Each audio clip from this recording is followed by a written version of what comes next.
자, 오늘은 창세기 3장 16절로 19절 말씀을 중심으로 복을 받기 위한 해산의 수고라는 제목으로 하나님 말씀을 함께 나누겠습니다.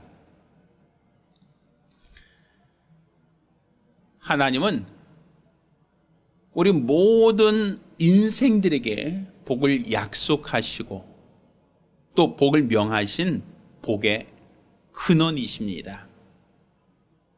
지난주 말씀드렸듯이 복이라는 것은 사람의 노력과 사람의 열심과 사람의 수고를 통해서 얻을 수 있는 게 아닙니다.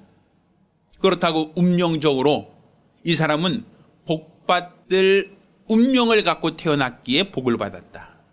이 사람은 사주팔자가 나빠서 이 사람은 하는 일마다 안 되고 수명도 짧고 원치 않는 질병도 있다라고 운명적으로 태어날 때부터 복받을 사람과 그렇지 못할 사람이 정해져 있다라고 볼 수도 없습니다.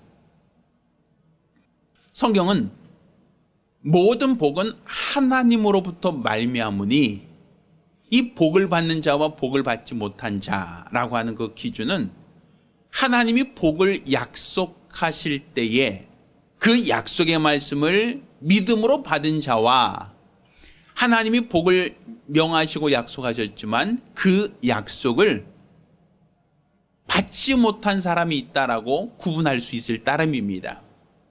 이것은 마치 세상에 네 종류의 밭이 있어서 그 밭에 따라서 그 복을 명하신 하나님의 약속이 어떤 밭에서는 60배, 100배로 결실하는 밭이 있고 또 어떤 밭에서는 새들이 와서 그 복의 말씀을 쪼아 먹어버리므로 그 복받을 기력도 없는 자가 있고 또 어떤 이의 밭은 마치 그 안에 뿌리가 내리지 못할 만큼 많은 돌들이 있어서 그 복의 말씀이 우리 안에 뿌리를 내리지 못함으로 타져서 말라버리는 밭이 있다라고 얘기하고 있습니다.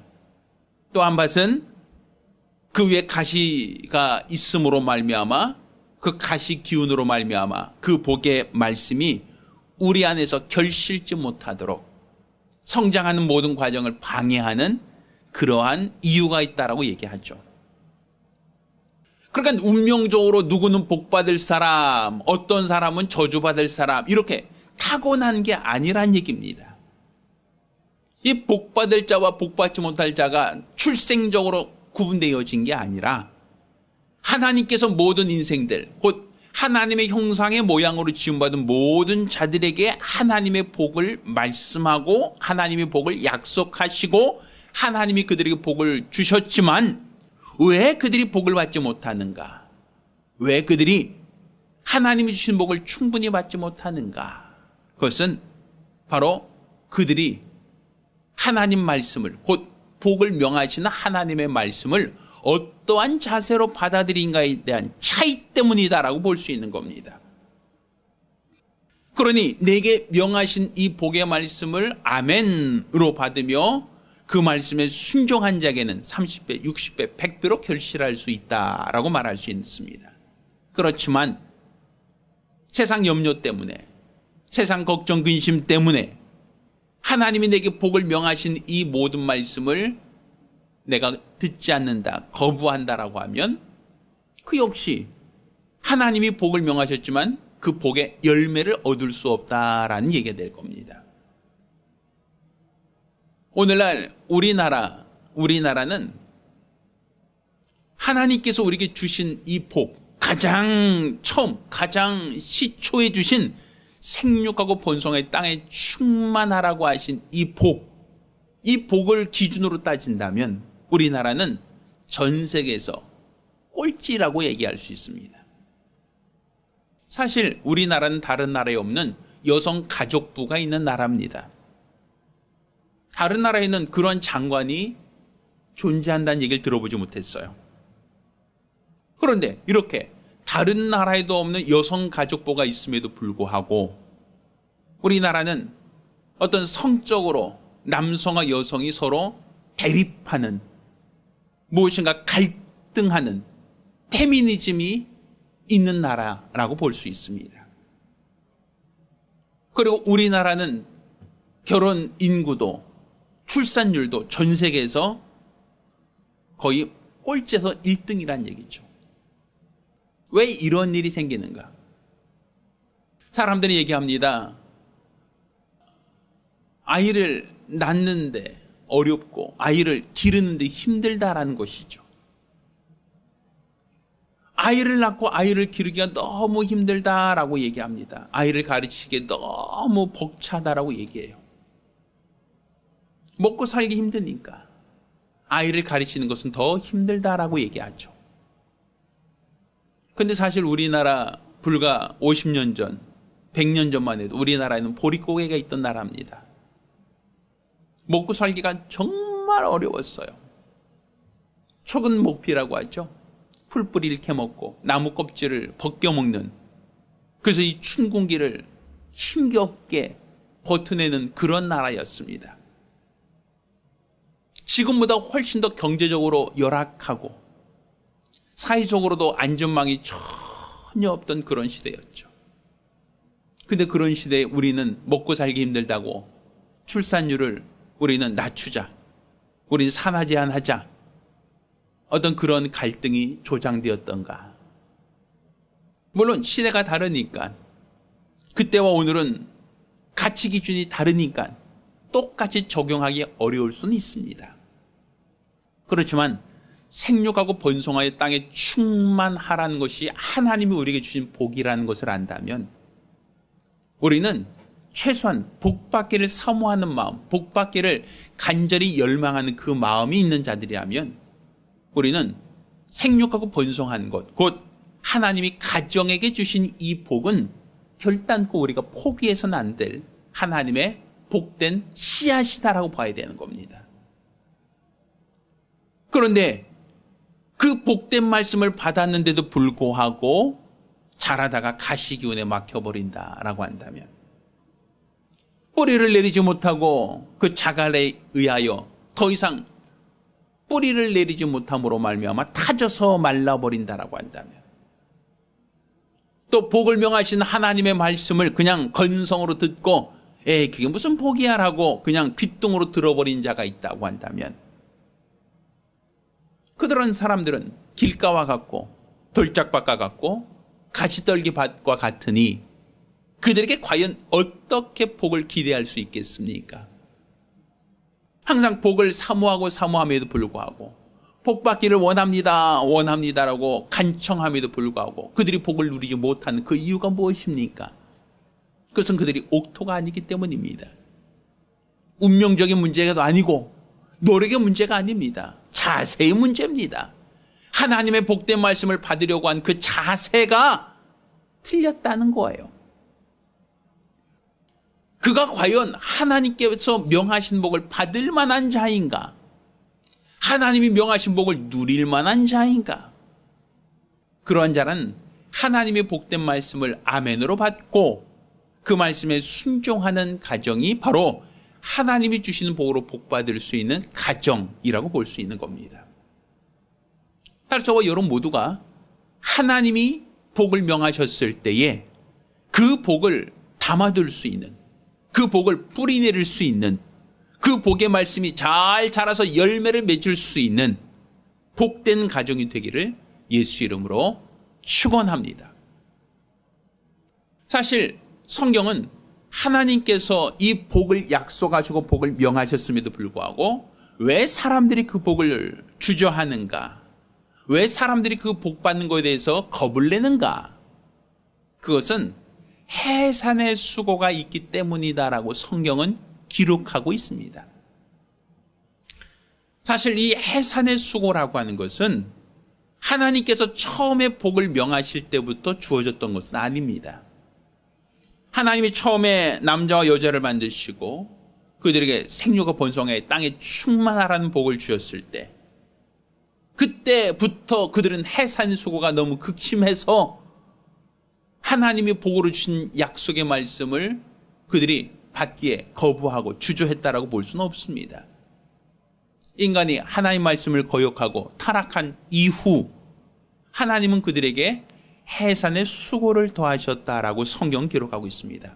곧 생육하고 번성의 땅에 충만하기 위해서는, 곧 하나님 말씀을 받고 말씀대로 복을 받기 위해서는 해산의 수고가 필요하다라는 거예요.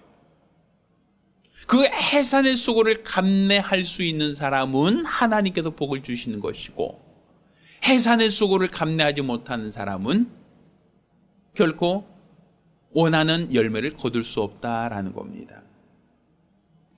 성경에 이런 표현이 있죠. 하늘의 밀이 땅에 떨어져 썩으면 많은 열매를 맺는다라고 말합니다. 그렇지만 그 하늘의 밀이 땅에 떨어져 썩지 않으면 많은 과실을 맺을 수 없다라고 기록하고 있죠. 그 이야기는 하늘의 밀이 땅에 떨어져 썩는다, 곧 죽음이라고 하는 해산의 수고가 있다라는 겁니다. 그 하늘의 밀이 해산의 수고를 주저한다. 해산의 수고를 거부한다. 왜 내가 썩어야 하는가? 왜 내가 이런 일을 감당해야 되는가? 라고 스스로 그것을 거부한다면 결국 그에게는 더 많은 열매를 결실할 수 있는 기회가 없어지는 겁니다. 그냥 그 한 알 그대로 있다가 사라질 뿐이라는 것이죠. 그렇지만 내가 해산의 수고를 감내하고서라도 많은 열매를 결실하길 원한다라고 한다면 그 하늘의 밀이 땅에 떨어져 썩어져야 됩니다. 썩어야만 열매를 맺고 썩어야만 더 풍성한 열매를 결실할 수 있기 때문입니다. 여기서 썩어진다라는 것이 바로 해산의 수고라고 할 수 있는 겁니다. 예전에 어떤 다큐멘터리를 본 적이 있어요. 그것은 우리나라에서 연어를 방류해서 그 연어 그 치어를 방류해서 나중에 다시 돌아오는, 회귀하는 그 연어를 어떤 포획하는, 기다리는 그 과정을 그린 다큐멘터리였습니다. 자, 그런데 그 다큐멘터리 보니까 연어들이 알을 낳기 위해서 바다에서 강을 따라서 시냇물로 따라 올라옵니다. 근데 그 시냇물은 물도 얕고 자갈도 많고 유속도 빨라요. 사실 어떻게 보면 바다에서 그 수영하던 그 연어들의 기준으로 볼 때는 좁고 아주 수영하기 나쁜 험악한 그러한 환경입니다. 그런데 그런 환경을 거슬러 올라와요. 바다에서 성체가 된 이후에 그 연어들이 자기가 처음 태어났던 그 개천으로 돌아와요. 돌아오는 과정에서 낚시하는 사람도 있고 또 그 물고기를 노리는 수많은 짐승들도 있죠. 그래서 중간에 알도 낳지 못하고 사람들에게 잡히거나 혹은 짐승들에게 먹잇감이 되거나 어떤 그런 어떤 것도 굉장히 많죠. 그럼에도 불구하고 끝까지 올라와요. 그래서 정해진 위치까지 상류까지 올라오면 거기다가 이제 돌틈 아래다가 알을 낳죠. 근데 연어들이 그 알을 낳고 나면 다시 바다로 돌아가서 사는 게 아니더라고요. 알을 낳고 나면 거기서 다 죽어요. 그 연어들이 다시 바다로 돌아가는 게 아니라 어떻게 보면 알을 낳고 나서 자기 일생을 마치더라 이거죠. 사실 어떻게 본다면 그냥 알 낳지 않고 그냥 바다에서 사는 게 낫잖아. 그까지 알 낳지 않고 그냥 바다에서 그냥 더 충분히 살 수 있잖아 라고 생각할 수 있을지도 모르겠어요. 아마 바다에서 충분히 산다면 그 연어들에 대해서 누가 손가락질하고 야단치고 야 너희가 그럴 수 있느냐, 은혜도 모르는 배은망덕한 놈들, 아마 이렇게 얘기하지 않을 거예요. 그런데 그 연어들이 자기가 태어났던 곳으로 돌아올 때는 결국 죽음을 각오하고 오는 거예요. 알을 낳고 난 다음에 죽을 것을 알고도 오는 거예요. 결국 그 연어가 알을 낳는다라는 것은 해산의 수고라고 얘기할 때 자기 목숨을 내놓아야 하는, 자기 목숨을 완전히 내놓지 않고서는 알을 낳지 못하고 번식할 수 없는 그런 해산의 수고를 능히 감당하겠다라고 하는 그 본능에서 오는 겁니다. 그것은 결국 하나님께서 생육하고 번성하라는 그 말씀, 하나님께서 하늘의 새와 바다의 물고기와 들에 있는 모든 육축들에게 주신 하나님의 복된 말씀대로 그들은 순종하기 위해서 자기 목숨을 내놓고 종족을 번식하려고 하는 겁니다. 내가 죽을지언정 자손을 낳겠다라고 하는 것이 그 연어들의 생리라고 볼 수 있는 것이죠. 그에 비해서 본다면 우리 인간들은 과연 연어 같은 해산 수고를 감내하고자 하는 결정이 있느냐는 거예요. 내가 하나님이 주신 복을 누리기 위해서, 하나님이 내게 명하신 복을 누리기 위해서 나는 해산의 수고를 감내하겠습니다. 하늘의 밀이 되겠습니다. 라고 하는 그러한 각오와 결심이 있느냐는 것이죠. 사실 오늘날은 결혼 연령도 많이 늦어졌고 또 그러다 보니까 출산도 사실은 어려운 것이 사실입니다. 많은 사람들이 그냥 아이를 낳지 않는 것이 흉이 아니고 결혼하지 않는 것이 흉이 아니니까 생육과 번성의 땅에 충만하라는 하나님의 말씀이 그냥 좋은 말씀, 들으면 좋고 뭐 상황이 여의치 않으면 어쩔 수 없는 말씀이라고 생각할 뿐, 내가 그 말씀대로 복을 받으려고 하는 사모함과 열정은 사실 부족하다고 볼 수 있습니다. 개인적인 취향 때문에, 개인적인 생각 때문에, 개인적인 계획 때문에 하나님께서 복을 명하셨지만 어쩔 수 없이 피치 못하게 복을 받을 수 없는 것은 뭐 어쩔 수 없지라고 생각할 줄 모릅니다. 그렇지만 우리가 가임기라고 하죠. 출산할 수 있는 것은 우리가 1살 때부터 늙어 죽을 때까지 가능한 게 아닙니다. 우리가 공부가 때가 있다라고 하는 것처럼 성경에 날 때와 죽을 때가 있다, 또 심을 때와 거둘 때가 있다라고 때를 말씀하시는 것처럼 결혼할 때가 있고 또 출산할 때가 이미 정해져 있다라는 거예요. 따라서 우리가 하나님의 복을 받고자 한다면, 하나님의 복 받기를 사모하고 있다라고 한다면 우리는 내게 복을 명하신 말씀을 듣고 순종하려고 하는 그러한 각오, 그런 결심이 필요합니다. 해산의 수고가 있다 할지라도 나는 하나님께 복을 받으리라. 연어처럼 내가 희생되고 내가 죽을지언정 나는 하나님이 내게 명하신 대로 복을 받으리라.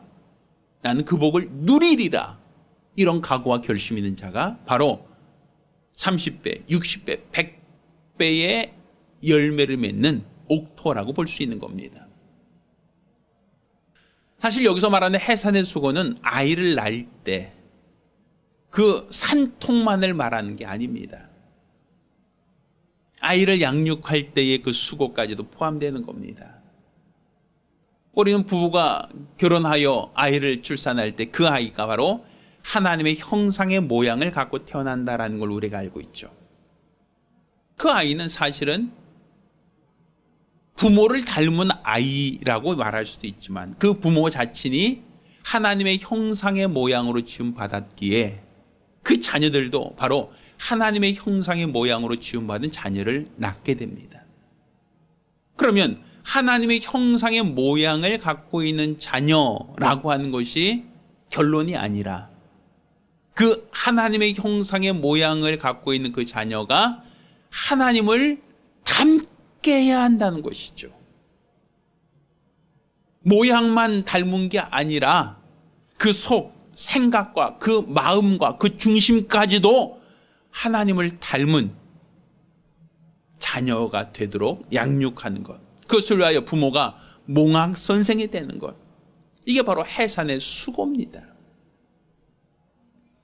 자녀를 낳고 그냥 내팽겨쳐라, 알아서 클 것이다, 이런 기록이 없어요. 자녀를 낳고 그냥 내버려 둬도 그냥 짐승들처럼 자기 스스로 일어나고 자기 스스로 걷다가 자기 스스로 성장할 것이다 라고 말하지 않아요. 자녀들은 부모를 보고 배웁니다. 부모의 말을 들으며 그들의 언어를 배우고 부모가 하는 것을 보고 그 자녀들은 똑같이 부모와 같은 행동을 합니다. 우리가 생각할 때 그 자녀들은 누굴 보고 배웁니까? 바로 그 자녀는 부모의 거울이라고 말하지 않습니까? 이렇게 자녀라고 하는 것이 바로 부모를 통하여 언어를 배우고 부모를 통하여 사고방식을 배우고 부모를 통하여 가치관을 갖게 되는 겁니다. 옳고 그름을 판단하는 것도 바로 부모의 영향이 크다라고 볼 수 있겠죠. 그랬을 때 그 부모가 가진 그 믿음이 자녀들에게 유산되도록 하는 것 역시 부모의 책임이고 부모의 역할이라고 볼 수 있습니다. 생김새만 하나님의 형상의 모양으로 지음받았다가 아니라 너의 생김새를 주신 하나님의 본체가 있다라는 것, 그 아이들이 일평생 닮아야 할 외모만이 아니라 그 생각과 그 마음까지도 닮아야 할 하나님의 본체가 있다라는 것을 그들에게 알게 하는 것이 바로 부모의 역할이고 그것을 알도록 하는 그 과정이 해산의 수고에 포함됩니다. 그러니 해산의 수고라는 것은 아이를 10달 동안 잘 길러서 이 세상에 출산했다라고 하는 것만이 아니라 이 땅에서 70년 혹은 80년간 잘 살다가 하늘나라로 또다시 출산하도록 하는 것. 그게 바로 해산의 수고예요. 그러니 어머니 태중에서 10달간 있는 동안 어머니는 그 아이를 위해서 어떻게 합니까? 좋은 것을 먹고 좋은 것을 듣고 좋은 환경에서 그 아이가 잘 자라도록 태교하지 않습니까? 그렇게 10달간 뱃속에서 무럭무럭 자라난 아이가 10달을 차서 출산할 때는 건강한 몸과 건강한 지식과 건강한 용모로 태어나는 것입니다. 이렇게 건강하게 아이가 출산했다, 태어났다라고 하는 것이 부모에게 큰 기쁨이 되는 거죠. 그때 그 아이가 10달간 어머니 뱃속에 있을 때, 태중에 있을 때 어머니의 애쓰고 수고한 것이 결국에는 해산의 수고를 통하여 보상을 받는 겁니다. 마찬가지예요. 우리가 이 땅에서 70년 혹은 80년 살다가 우리가 사용하던 이 낡은 몸을 벗고 주님 나라에 들어간 것도 또 한 번의 거듭남이고 또 한 번의 출산입니다. 해산의 수고라는 것이죠. 여기서 말하는 해산의 수고라는 것은 주님 나라에 들어가기까지 그 아이가 하나님을 닮아야 한다는 거예요. 외모만 닮은 것이 아니라 그 마음과 그 생각과 그 믿음이 하나님을 닮아야만 주의 나라에 들어갈 수 있다는 거죠. 외모만 닮은 자가 하나님의 자녀가 되고 하나님의 권속이 되고 하나님 나라에 들어가는 것이 아닙니다. 그 아이의 생각과 그 아이의 믿음과 그 아이의 정신이 바로 하나님을 닮아야 하는 겁니다. 그 형상의 모양, 곧 외모만이 아니라 그 마음과 그 생각까지도 하나님을 닮게끔 하는 것이 바로 이 땅에서 70년과 80년이라는 그 인생입니다. 이렇게 어머니 못해서 10달을 잘 성장한 후에야 해산의 수고를 통하여 이 세상에 태어난 것처럼 바로 이 세상의 육체로 태어난 모든 자들, 그들은 이 육체의 장막을 벗고 주님 나라에 들어가는 해산을 할 때 그때 그가 바로 하나님을 닮은 자, 외모만이 아니라 그 믿음까지도 그 마음까지도 하나님을 닮은 자는 주의 나라에 들어갈 것이고 그렇지 못한 자는 바깥 어두운데 슬피 울며 이를 갈미 있을 것이다 라고 기록하고 있는 겁니다. 그러니 그 해산의 수고는 누구 역할인가? 바로 그 아이를 잉태한 어머니 역할이요, 아버지 역할이죠. 그것처럼 이 땅에서 하나님의 형상의 모양으로 태어난 아이를 하나님을 닮게 하도록 하는 이 해산의 수고는 누구 역할인가? 바로 부모의 역할이라고 볼 수 있는 겁니다. 오늘날 많은 사람들은 요즘에 교육비가 올라서 생활 물가가 올라서 아이를 많이 낳고 기르기는 너무 힘들다라고 하지만 그들이 고민하는 것 중에 하나, 그들의 내 자녀가 하나님을 닮은 자녀가 되기 위해서 애쓰고 수고하는 그런 말을 듣기가 참 어렵습니다. 아이를 가르치기 힘들다. 아이를 먹이기 힘들다. 다른 아이들보다 더 좋은 환경에서 양육하기가 너무 어렵다라고만 할 뿐, 그 아이가 하나님을 닮은 자녀가 되도록 하는 데는 우리가 무관심하다라는 것이죠. 세상 문화 속에서 세상과 보타며 세상 속에서 성공을 바라며 노력하고 열심을 품고 자라나는 것은 기대하고 있지만 정작 외모만 하나님을 닮았을 뿐 그 마음과 생각까지도 하나님을 닮지 못했다면 과연 하나님께서 기뻐하시는 거룩한 자녀라고 볼 수 있겠는가? 우리가 아이를 태교한다고 얘기합니다. 아이에게 좋은 것을 먹이고 좋은 환경에서 자라게 하죠. 제가 아는 분은 임신 중에 감기에 걸렸어요. 약을 못 먹더라고요. 내가 감기에서 빨리 벗어나려면 감기약을 먹으면 좋겠는데, 그런데 감기약을 쓰면 태중에 있는 아이에게 좋지 않을까 봐 내가 감기로 심하게 앓고 있음에도 불구하고 감기약을 처방하지 않더라 이거예요. 그건 감기만이 아니죠. 몸에 어떤 병증이 있어서 치료받아야 되는 그러한 분들 중에도 자기가 지금 아파서 고통당함에도 불구하고 자녀에게, 태중에 있는 자녀에게 영향이 갈까 봐, 위한 것이 영향을 미칠까 봐 약이나 기타 다른 어떤 보조적인 도움을 받지 않고 끝까지 그 고통 속에 버티는 분들이 많이 있더라 이거죠. 이는 그 아이가 태어났을 때 용모 또 정신, 지능 그 모든 것이 온전하기를 바라는 그 부모의 마음에서 이러한 부모가 애쓰고 수고하는 것 아니겠습니까? 사실 이와 같이 자녀를 낳고 자녀를 기르기 위해서 해산의 수고를 할 때 부모가 일방적인 수고와 희생을 감내하는 것처럼 우리 자녀들이 외모만 하나님의 형상의 모양을 닮은 것이 아니라 그들의 마음과 그들의 생각과 그들의 믿음까지도 하나님을 닮은 자녀가 되도록 그 아이에게 좋은 것을 주고 좋은 믿음을 그들이 심어주도록 양육하는 것, 그게 바로 부모의 역할이고 부모의 책임이고, 또 그렇게 잘 양육한, 믿음으로 양육한 자녀만이 해산의 수고를 통하여 주님 나라에 들어갈 수 있고 주님 나라에서 거듭난 하나님의 자녀로 새 출발할 수 있다는 걸 우리가 알아야 됩니다. 따라서 해산의 수고가 없으면 좋겠지만 이미 범죄한 인간들에게는 그것은 선택이 아니라 우리가 감내해야 될 하나의 과정이라고 볼 수 있습니다. 따라서 해산의 수고를 두려워하기보다는 내가 감당할 십자가로 알고 이 모든 것을 등이 감당하시길 예수 이름으로 축원합니다. 이를 통하여 하나님이 기뻐하시는, 하나님이 찾으시는, 또 하나님께서 복을 더하시는 하나님께 복받은 믿음의 가정 되어주시기를 예수 이름으로 축원합니다. 기도하겠습니다. 우리가 기도하실 때 하나님께서 우리에게 복을 명하셨고 이 복은 생육하고 번성의 땅에 충만하라는 복입니다.